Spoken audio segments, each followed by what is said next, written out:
Welcome to aspirant classes online. हम लोग NEET crash course के सीरीज में आज थर्ड लेक्चर लेके आ रहे हैं और ये थर्ड लेक्चर जो है वो कहाँ से है, तो ये रिलेटेड है फीमेल रिप्रोडक्टिव सिस्टम से। फीमेल रिप्रोडक्टिव सिस्टम में लास्ट टॉपिक हम लोग का बच गया था जिसका नाम है मेमरी ग्लैंड। तो आज मेमरी ग्लैंड, मगर मेमरी ग्लैंड से पहले मैं सोच रहा हूँ कि फिर से फीमेल रिप्रोडक्टिव सिस्टम थोड़ा सा रिवाइज करते हुए मेमरी ग्लैंड की ओर चलूंगा। इसके बाद नेक्स्ट लेक्चर आएगा गैमेटोजेनेसिस। इतनी गारंटी है मेमरी ग्लैंड आज से आप कभी नहीं भूल पाओगे, चाहे किसी भी क्लास के स्टूडेंट हो। मेमरी ग्लैंड में पूरा आपको रटवा दूंगा, एनसीईआरटी का तो पूरा रटवा दूंगा। गैमेटोजेनेसिस, ठीक, यूट्यूब पे फर्स्ट टाइम ऐसा होगा जो इतना अच्छा वीडियो गैमेटोजेनेसिस पे आएगा, ठीक है, जिसमें आपको एकदम क्लियरिटी मिल जाएगा कि कहाँ रिडक्शन डिवीजन होता है, कब एन कब 2n होता है, वो सारा का सारा अच्छा। ऐसे बहुत लोग अच्छे वीडियो बना रहे हैं, ऐसा नहीं है कि नहीं बना रहे हैं, मगर हमारा भी वीडियो बहुत ही अच्छा होगा। तो चलिए स्टार्ट करते हैं फीमेल रिप्रोडक्टिव सिस्टम से। देखो हम लोग कल क्या देखे थे, एक चीज देखिए, तो हम लोग फिर से थोड़ा हम लोग डिस्कस कर लें। तो फीमेल रिप्रोडक्टिव सिस्टम थोड़ा सा डिस्कस करें। फीमेल रिप्रोडक्टिव सिस्टम में क्या क्या बात आया था, तो ओवरी आया था, फिर क्या आया था, फैलोपियन ट्यूब आया था, ठीक, उसके बाद क्या आया था, यूट्रस आया था, उसके बाद क्या आया था, सर्विक्स आया था, उसके बाद क्या आया था, वेजाइना आया था, सर्वाइकल कैनाल भी था, और उसके बाद एक्सटर्नल जेनिटेलिया आया था। देखिए क्वेश्चंस के रिगार्डिंग अगर हम लोग बात करें जाए तो याद रखिएगा, ओवरी पेयर स्ट्रक्चर है, फैलोपियन ट्यूब पेयर स्ट्रक्चर है, यूट्रस सिंगल स्ट्रक्चर है, सर्विक्स वेजाइना ये सब सिंगल स्ट्रक्चर है। तो आपसे क्वेश्चन पूछ सकता है कि कौन है पेयर स्ट्रक्चर, कौन है सिंगल स्ट्रक्चर। सेकंड क्वेश्चन आता है क्या, ovary is primary sex organ, primary sex organ जो गैमेट भी बनाता है और साथ में सेक्स हार्मोन, जिसे ओवरियन हार्मोन कहते हैं। सेक्स गैमेट कहते हैं ova, sex hormone means oestrogen and progesterone. Fallopian tube इसी का काम होता है ओविडक्ट सॉरी इसका नाम होता है दूसरा नाम, इसका काम होता है ट्रांसपोर्ट करना ओवा को, इवन कह सकते हैं स्पर्म को भी ट्रांसपोर्ट करके, मतलब स्पर्म और ओवा को मिलने वाला जो जगह होता है उसको फैलोपियन ट्यूब कहते हैं। इसका भी हम लोग देखेंगे। तो देखो अभी एक एक करके हम लोग थोड़ा थोड़ा देखते हैं, तब इधर आते हैं। देखिए ओवरी में कुछ बात हम लोग देखे थे, ठीक, किसी को भी कोई दिक्कत नहीं होगा, एकदम समझिए।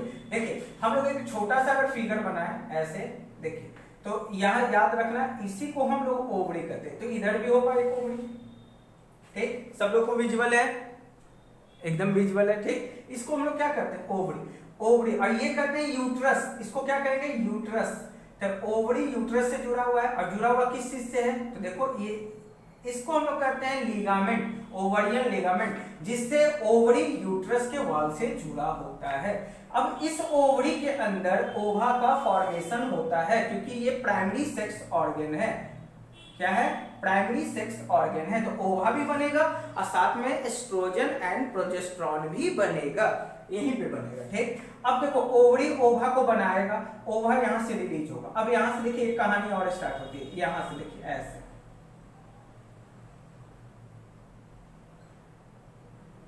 देखिए इधर भी वही सेम स्ट्रक्चर होगा, यहाँ भी सेम स्ट्रक्चर होगा, इसी तरह से ऐसे आएगा, ऐसे आएगा, यहाँ पे ऐसे से होगा, ठीक है, यहाँ ऐसे से होगा, इस तरह से।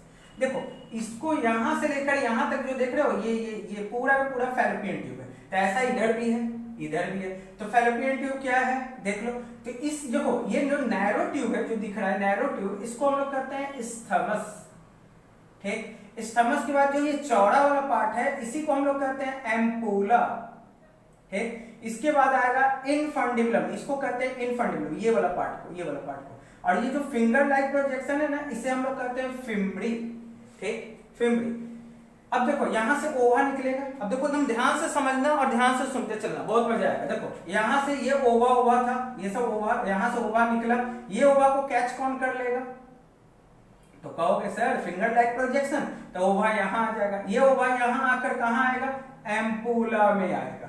कहां आएगा, एम्पूला में आएगा। और एम्पूला में ये ओवा किसका वेट करेगा, स्पर्म का वेट करेगा, ठीक है। मतलब यहाँ एम्पूला में आके ओवा गाना गाएगा, वेट करेगा, सिर्फ समय को काटेगा, ठीक है, थोड़ा देर वेट करेगा ताकि स्पर्म आना, क्योंकि स्पर्म आना होगा तो आ जाएगा। और स्पर्म आएगा तो यहीं पे स्पर्म ओवा मिलकर, जब भी मेट आप देखे ना फिल्म, मगर वहां जब भी नहीं है, यहाँ पे अगर स्पर्म ओवा आएगा और अगर मिलेगा तो यहाँ क्या बन जाएगा, जाइगोट बन जाएगा, ठीक है। तो अगर फर्टिलाइजेशन होना होगा तो इसी एम्पूला में होगा, नहीं होना होगा नहीं होगा। अगर मान लीजिए यहां से ओवा आ गई, क्योंकि जब तक जिंदा रहता है ओवा तब तक यहाँ वेट करता है स्पर्म का, 2 दिन तक अप्रोक्सीमेटली। जैसा ही देखता है कि अब मरने वाले हैं तो ये ओवा यहाँ से चलना स्टार्ट कर देगा, ये यहाँ से धीरे धीरे एम्पुला से किधर की ओर आएगा। देखो सबसे पहले एम्पुला को कैच कौन कर लिया, फिमड़ी, फिमड़ी के बाद इन्फंडिबुलम, फिर एम्पुला, एम्पुला में वेट करेगा, फिर इस थैलमस से गुजरते हुए यूट्रस में आ जाएगा। ठीक, अब यूट्रस में आएगा, देखो ये यूट्रस में आ जाएगा, यहाँ समझिए यहाँ पे। तो इधर भी वही चीज है, आ रही है बात समझ में। याद रखना site where fertilization occur is ampulla, अगर यही हो, अब मान लो बोलोगे सर यहाँ से चलते चलते चलते चलते रास्ता में अगर स्पर्म सेल मिल गया तो रास्ता में मिल गया, तो ऐसा नहीं है कुछ नहीं होने वाला है रास्ता में, जो होना है एम्पुला में ही होगा। ठीक, अब यहाँ से आगे आएगा। अब जानते हैं यूट्रस, यूट्रस में आपको हम पढ़ाए हैं कि यूट्रस में 3 लाइनिंग होता है। सबसे अंदर वाले लाइनिंग को हम लोग करते हैं, इसको क्या करते हैं एंडोमेटेरियम, बीच वाले को कहते हैं मायो, और सबसे बाहर वाले को कहते हैं पेरीमेटेरियम। तो आप समझ सकते हैं, इसको हम अलग कलर से आपको दिखा देते हैं, ज्यादा बेटर होगा आपको। देखो ये ब्लू वाला जो है एंडोमेटेरियम। अब आप जान रहे हैं कि ये ओवा आएगा तो ओवा किससे जुड़ेगा, जो सबसे बाहर ना, सबसे बाहर कौन है एंडोमेटेरियम, तो ये ओवा एंडोमेटेरियम के साथ जाके अटैच हो जाएगा इस तरह से। तो यूट्रस क्या है, तो हम कह सकते हैं यूट्रस का दूसरा नाम वर्म होता है या हिस्ट्रा होता है। ठीक है, याद रखना हिस्ट्रा। तो यूट्रस क्या है, तो हम कह सकते हैं कि वो जगह है जहां पे डीजेनरेटेड ओवा मतलब मरा हुआ ओवा या अनफर्टिलाइज्ड ओवा अटैच होता है, अनफर्टिलाइज्ड ओवा अटैच होता है, मतलब जिसे इम्प्लांटेशन आगे बोलेंगे। ठीक, या तो फिर अगर यहाँ जाइगोट बन गया तो ये जाइगोट भी आएगा यूट्रस में जाके अटैच होगा और 9 महीने तक इसी जगह पे अटैच होगा, इसी यूट्रस में, ताकि जाइगोट चेंज हो जाए फीटस में। ठीक, तो यूट्रस क्या कर सकते हैं, हम कह सकते हैं वो जगह जहां बच्चा पूरी तरह से डेवलप होता है, जहां इम्प्लांटेशन होता है। अच्छा नेक्स्ट बताते हैं, अगर ये डीजेनरेटेड ओवा होगा, मान लो वैसा ओवा जिसे स्पर्म सेल नहीं मिला होगा। देखो 2 कंडीशन हो सकता है ना, अगर स्पर्म सेल मिल गया तो ये डीजेनरेटेड ओवा होगा, सॉरी अगर स्पर्म सेल मिल गया तो ये जाइगोट बन जाएगा, और अगर ये जाइगोट जाके इसमें जुड़ गया तो अगले 9 महीने तक ये जाइगोट इसी जगह पे रहेगा। अच्छा चलो ये तो हो गया कि अगर स्पर्म सेल मिला तो ना, अगर स्पर्म सेल नहीं मिला तो ये क्या होगा डीजेनरेटेड मतलब ओवा होगा, इसमें स्पर्म सेल, ये ओवा भी आके यहीं जुड़ेगा एंडोमेटेरियम से, कुछ दिन तक जुड़ा रहेगा, कुछ टाइम तक, कुछ डे तक जुड़ा रहेगा, और फिर फाइनली ये इसी से डिटैच होगा। तो फीमेल में एक साइकिल स्टार्ट होता है जिसे मेंस्ट्रुअल साइकिल कहते हैं, जो आगे पढ़ेंगे, यही ओवा के टूटने की वजह से। और ये जो एंडोमेटेरियम होता है एक्चुअल में ये बना होता है ब्लड वेसल का, ये एंडोमेटेरियम बना होता है ब्लड वेसल। अब ब्लड वेसल के अंदर क्या चलता है, ब्लड, तुम सोचो कि ब्लड वेसल अगर टूटेगा तो ब्लड निकलेगा, इसीलिए मेंस्ट्रुअल साइकिल में ब्लड भी आता है और साथ में डीजेनरेटेड ओवा भी आता है। अब यहां से आगे चलिएगा तो कुछ इस तरह का आएगा स्ट्रक्चर, ऐसे स्ट्रक्चर होता है इस तरह का। ठीक, तो हम लोग इसको कहते हैं सर्विक्स, और ये जो कैनाल है, ये जो रास्ता है, इसको कहते हैं सर्वाइकल कैनाल, और यहां से स्टार्ट होगा आपका वेजाइना। तो देखो कहता है क्या, ये जो है इसको कहते हैं सर्वाइकल कैनाल। सर्वाइकल कैनाल और वेजाइना ये दोनों मिलकर बर्थ कैनाल बनता है। अगर बच्चा यहाँ होगा, नॉर्मल जब बर्थ होगा तो बच्चा इसी रास्ते से आएगा। ठीक, वेजाइना आया बात समझ में, चलिए आगे होगा आपको समझ में, इतनी बातें क्लियर है।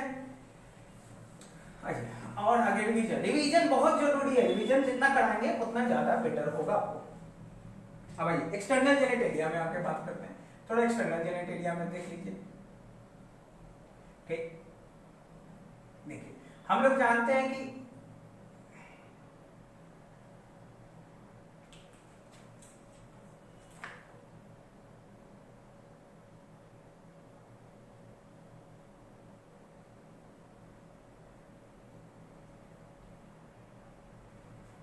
देखो एक्सटर्नल जेनिटेलिया में देखिए क्या है, देखो ये क्या है, ये एक पैर है, ये भी एक थाई रीजन है, बीच में यहाँ एनस होगा।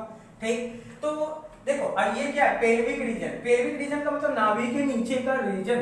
तो यहाँ क्या होगा, यहाँ पूरी तरह से हेयर होगा, पूरा हेयरी जोन होता है, इसको हेयर जोन कहते हैं हम लोग। प्यूबिक हेयर, ये पूरा प्यूबिक हेयर रहेगा, पूरा यहाँ प्यूबिक हेयर होगा। इस रीजन को हम लोग कहते हैं Mons pubis, Mons pubis.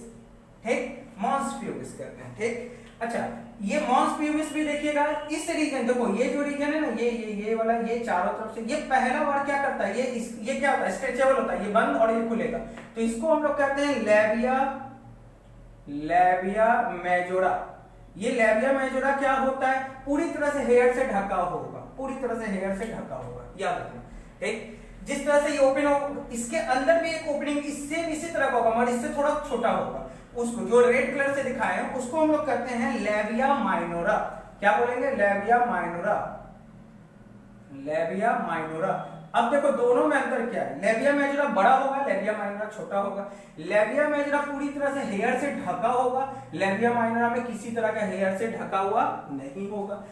Next आते हैं लेबिया माइनोरा का, जैसे देखो नीचे में पॉइंट है ना, तो नीचे में ऊपर में एक छोटा सा मास ऑफ सेल्स होता है, इरेक्टाइल मास ऑफ सेल्स होता है, टिश्यू होता है, जिसे हम लोग कहते हैं क्लाइटोरिस। क्लाइटोरिस जो फीमेल में सेक्सुअली एक्साइटमेंट में काम आता है। ठीक, क्लाइटोरिस कहां होगा, तो हम कहेंगे लेबिया माइनोरा के ऊपर वाले दो जंक्शन पे, जहां टिश्यू जो एक इरेक्टाइल टिश्यू का मतलब समझते हैं, जैसे देखिए मेल में पेनिस, अगर कोई भी मेल एक्साइटेड होता है तो पेनिस में इरेक्शन होता है। ठीक, तो क्योंकि इरेक्टाइल टिश्यू होता है, उसी तरह फीमेल में भी ये इरेक्शन होता है, मगर मेल में ज्यादा इरेक्शन होता है, फीमेल में बहुत कम इरेक्शन होता है।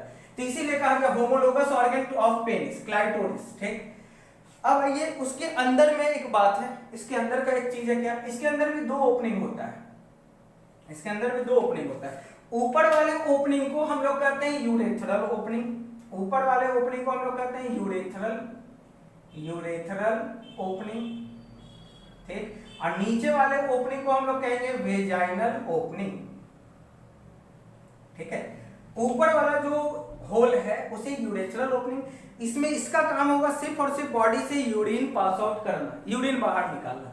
और नीचे वाला जो ओपनिंग है that is vaginal opening. Female में वेजाइनल ओपनिंग का काम क्या क्या होता है, तो हम कह सकते हैं फीमेल में कॉपुलेटरी ऑर्गन है, सेक्स करने वाला ऑर्गन है। दूसरा क्या, मेंस्ट्रुअल आउटफ्लो, जो आप जानते हैं मेंस्ट्रुएशन जो ब्लीडिंग होता है वो इसी वेजाइनल ओपनिंग से होता है।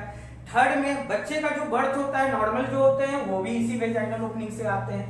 ठीक, अच्छा नेक्स्ट आता है क्या, यूरेथ्रल ओपनिंग के ऊपर बहुत सारे, यूरेथ्रल ओपनिंग के ऊपर छोटे छोटे ग्लैंड होते हैं, याद रखना छोटे छोटे ग्लैंड होते हैं, ढेर सारे। इसको कहते हैं स्किन ग्लैंड, स्किन SKENE,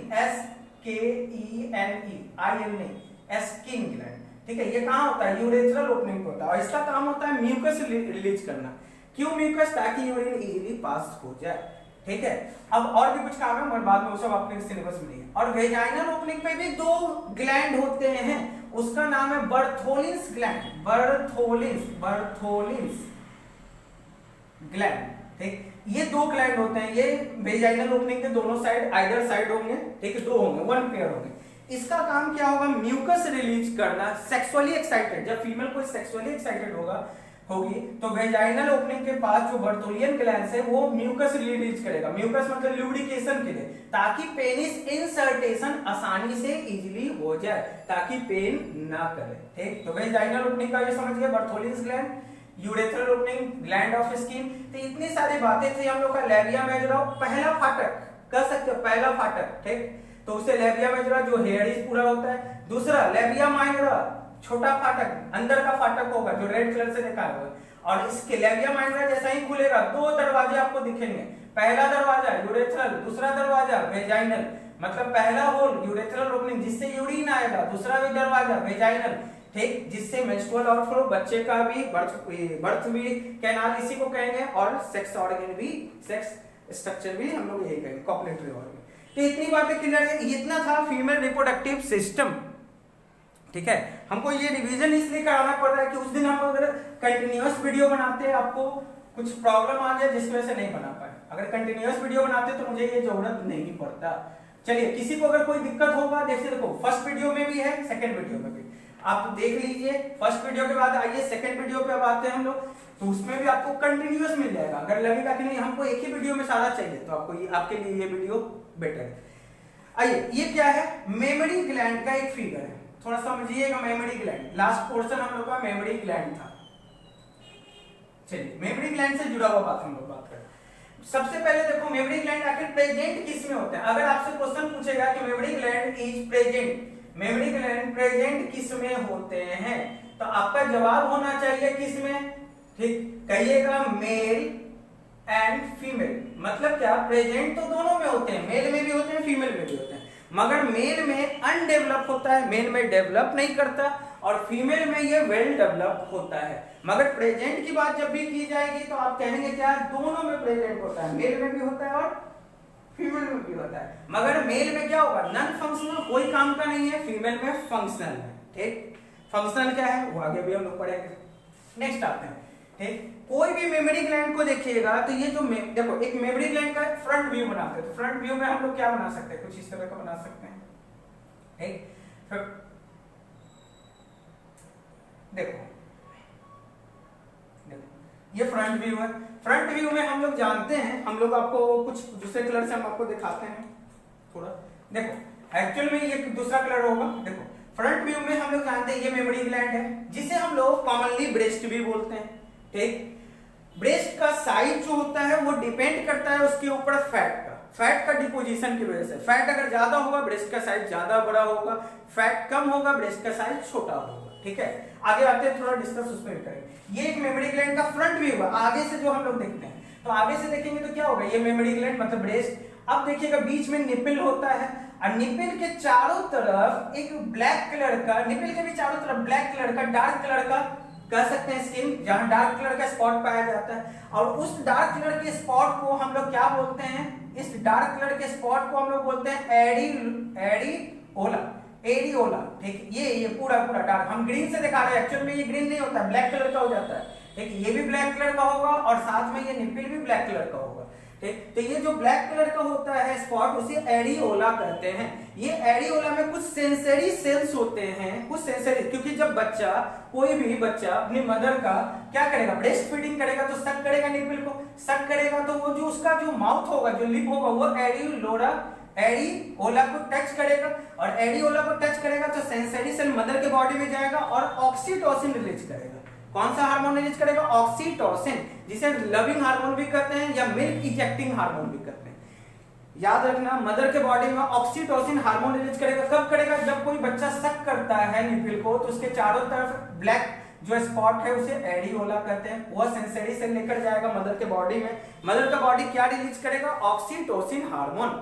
ये ऑक्सीटोसिन हार्मोन क्या करेगा, मिल्क निकालने का काम करेगा। तो बच्चा सक भी कर रहा है मिल्क के लिए, उसे मिल्क मिलना क्या होगा, स्टार्ट हो जाएगा। तो याद रखना ये एरियोला सेल्स है। ठीक, बाकी का ये फैट का डिपोजिशन है, ऊपर निपल है। ये तो हो गया फ्रंट व्यू। अब हम लोग देखते हैं ट्रांसवर्स सेक्शन देखते हैं, जिससे हम लोगों का काम बनेगा। आइए ट्रांसवर्स सेक्शन में हम लोग अब डिस्कस करें कि ट्रांसवर्स सेक्शन में क्या क्या बातें आएंगी। ठीक है, तो सब लोग को विजुअल है, अच्छे से हम देख लिए विजुअल। देखो ट्रांसवर्स सेक्शन में हम आते हैं तो दिखाते हैं आपको क्या है। देखिए हम यहाँ बना के रखेंगे, देखिए ट्रांसवर्स सेक्शन कहने का मतलब कि हम अगर छोटा सा इधर बनाए, अगर छोटा सा इधर बनाए, ज्यादा नहीं बनाएंगे तो फिर बनाने का फायदा ही नहीं होगा। ठीक, ट्रांसवर्स सेक्शन यही है। तो देखो ये क्या है, निपल है, ये निपल है, इसके ऊपर जो ये ऐसे जो ड्रॉपलेट हम बनाए, ये फैट का डिपोजिशन है। ये फैट का आपको अभी बताया ना, जितना ज्यादा फैट होगा ब्रेस्ट का साइज बड़ा होगा, जितना ज्यादा कम फैट, क्योंकि ब्रेस्ट का साइज जो होता है या शेप होता है वो डिपेंड फैट के ऊपर करता है। अच्छा एक बात और बता दें, ये फैट को डिपोजिशन करने के लिए भी एक हार्मोन जिम्मेवार है। उस हार्मोन को कहते हैं एस्ट्रोजन। कौन सा हार्मोन, एस्ट्रोजन। एस्ट्रोजन का मात्रा ज्यादा होगा, फैट डिपोजिशन ज्यादा हो करेगा, फैट डिपोजिशन ज्यादा करेगा तो साइज कहीं भी होगा तो इनलार्ज होगा। ठीक, याद रखिए फैट का डिपोजिशन। तो अब आते हैं, इसके बाद क्या आता है, इसके अंदर ऐसे ऐसे छोटे छोटे, देखो ऐसे ऐसे देखो यहाँ भी बनाया हुआ है, वहां भी। ठीक, इसको हम लोग कहते हैं लोब। याद रखना, इसको क्या कहेंगे, लोब कहेंगे। ठीक, एक मेमोरी ग्लैंड के अंदर ऐसे ऐसे 15 से 20 लोब होते हैं। हम यहाँ 3 लोब दिखाए हैं आपको, तो कितने लोब हैं, 15 से 20 लोब हैं। ठीक है, ऐसे ऐसे 15 से 20 लोब होते हैं। ठीक, अब प्रत्येक लोब में, याद रखना, प्रत्येक लोब में इस तरह से छोटे छोटे सेल्स का क्लस्टर होता है। इसे हम लोग कहते हैं लोबल्स। क्या बोलते हैं, लोबल्स। इसके अंदर ये लोबल्स है, ये जो है ये लोबल्स है। लोबल्स क्या होता है, एपिथेलियम से लाइनिंग होता है। एक्चुअल में आप समझ लीजिए ऐसा सब एक लोब के अंदर ढेर सारे लोबल्स होंगे। लोब कितना होगा, 15 से 20, और एक लोब के अंदर ढेर सारे लोबल्स होंगे। एक्चुअल में जो लोबल्स है, यही मिल्क का फॉर्मेशन होता है, इसी जगह पे मिल्क का फॉर्मेशन होगा, इसी लोबल्स के अंदर। मिल्क का फॉर्मेशन के लिए कौन हार्मोन जिम्मेवार है, तो हम लोग पहले पढ़ चुके हैं, प्रोलैक्टिन हार्मोन।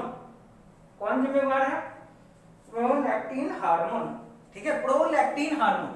प्रोलैक्टिन, देखो प्रोलैक्टिन हो या ऑक्सीटोसिन, सब पिट्यूटरी से निकलने वाला हार्मोन है जो ब्रेन में होता है, यहाँ माथा में, ठीक। तो याद रखना प्रोलैक्टिन हार्मोन आएगा और इस लोबुल्स को स्टिमुलेट करेगा, क्या के लिए, मिल्क को बनाने के लिए, ठीक। अब मिल्क बन जाएगा, अब मिल्क बनेगा तो ये देखो क्या है, मिल्क बनने के बाद ये डक्ट होता है, ये डक्ट, इस तरह का डक्ट है, डक्ट, ये सारे लोबुल्स मिल्क बनाएंगे और ये डक्ट के थ्रू कहां आ जाएंगे, तो इस डक्ट के थ्रू देखो, अब यहाँ फिगर पे देखो ये क्या है, ये सब के सब लोबुल्स हैं, ये सब मिल्क बनाएंगे, किसके अंदर में मिल्क बनाएंगे, तो हम कहेंगे PRL, PRL कौन सा हार्मोन है, प्रोलैक्टिन हार्मोन, प्रोलैक्टिन हार्मोन इसको स्टिमुलेट करेगा, मिल्क बनाएगा।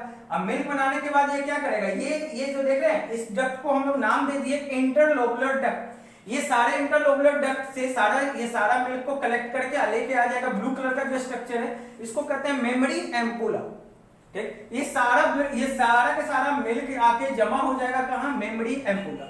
अब क्वेश्चन देखिए, ये सब बार बार आता है कि लोब्स कितने होते हैं, तो आपको बताया 15 से 20, हर लोब में एक मेमोरी एम्पुला होता है, ठीक, हर लोब में। तो जब लोब की संख्या 15 से 20 है तो मेमोरी एम्पुला का संख्या भी कितना होगा, अब बताइए कितना होगा, 15 से 20 ही होगा मेमोरी एम्पुला। अब टेम्पोररी देखो, इससे जितना भी मिल्क बना वो सब आके मेमोरी एम्पुला में, इधर से भी जो भी मिल्क बना सब मेमोरी एम्पुला में, इधर भी जो बने, अब देखोगे कि सर यहाँ एक है, एक नहीं है बाबू, कोई भी हो सकता है, बोले तो ढेर सारा, हम यहाँ एक बना दी, सब मिल्क लेकर कहाँ आ जाएगा, मेमोरी एम्पुला में, मेमोरी एम्पुला में स्टोर रहेगा। अब जैसे ही देखो क्या होगा, अभी हम बताए थे ना आपको, समझिए यहाँ पे, अभी हम आपको बताए थे क्या कि इस तरह का एक स्ट्रक्चर दिखाए थे आपको, ठीक, अभी ये स्ट्रक्चर ऐसा दिखाए थे आपको, ठीक। जैसा ही बच्चा सक करता है, निपिल को सक करता है तो इसके चारों तरफ क्या होता है, एरिओला टी, ब्लैक कलर का स्पॉट होता है, देखो निपिल के जो चारों तरफ होता है, यहाँ भी देखा है, तो ये इसमें कुछ सेंसरी सेल्स होते हैं जो जाते हैं मदर के, सेंसरी सेल्स, ठीक है, जो मदर को स्टिमुलेट करते हैं, मदर के बॉडी को जाता है, मदर का बॉडी सेंस लेता है और मदर का बॉडी क्या रिलीज करता है, ऑक्सीटोसिन। अब वो ऑक्सीटोसिन आएगा और वो ऑक्सीटोसिन का काम, ये ऑक्सीटोसिन यहाँ आएगा, वर्क करेगा, देखो ऑक्सीटोसिन का वर्क कहाँ होगा, मेमोरी एम्पुला पे।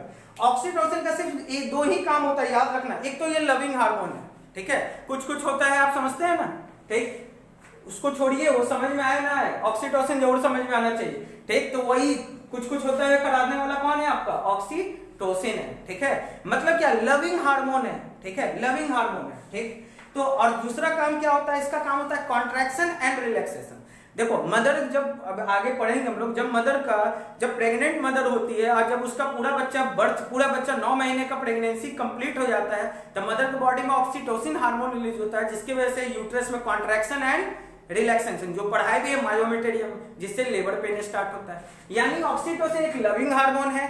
दूसरा क्या काम करेगा, ये कॉन्ट्रैक्शन एंड रिलैक्सेशन। तो देखो तुम ही सोचो, मेमोरी एम्पुला को कॉन्ट्रैक्ट और रिलैक्स करेगा, ठीक, कब करेगा, जब बच्चा सक करेगा, तब सक करेगा, सेंसरी हार्मोन जाएगा, ऑक्सीटोसिन आएगा, एम्पुला को कॉन्ट्रैक्ट और रिलैक्स।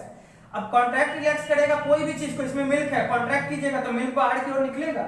ये जो ग्रीन कलर का जो है, ये भी एक तरह का डक्ट है। डक्ट का मतलब हमेशा याद रखिएगा, एक तरह का ट्यूब होता है, इस तरह का ट्यूब होता है, इस तरह का ट्यूब। अब जैसे ही ये दबेगा, ये मिल्क कहाँ निकलेगा बताओ, इस डक्ट को कहते हैं लैक्टिफेरस डक्ट।